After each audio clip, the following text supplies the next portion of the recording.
paglalaki ng tokwa dito. Nagawa ko ng tokwa at baboy.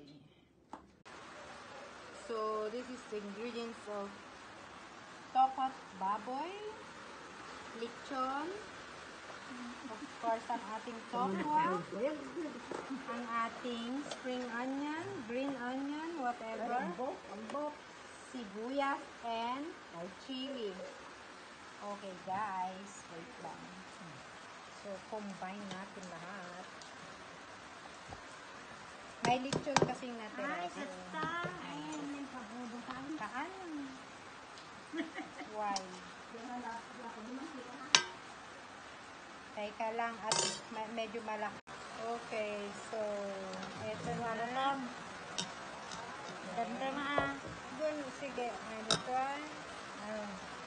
Okay. Iwan.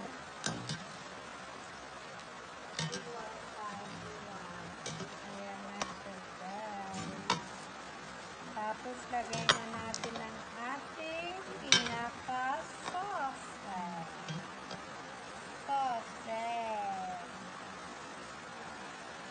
Yum.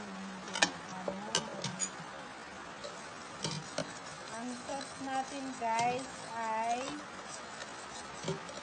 soy sauce, suka, at saka paminta, sugar. Yun. Ang pinaka-sauce natin. Eto na.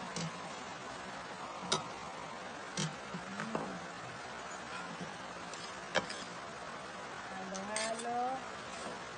Nagaka na. Paminta. Ay, yung ano yan, yung sa lechon. Lechon ang ginamit namin, guys, instead na ano, kasi may lechon na binigay. May ayuda kami.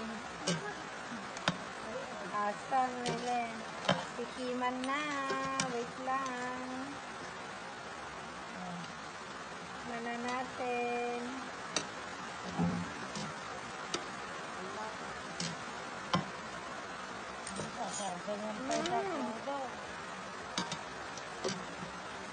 Yummy.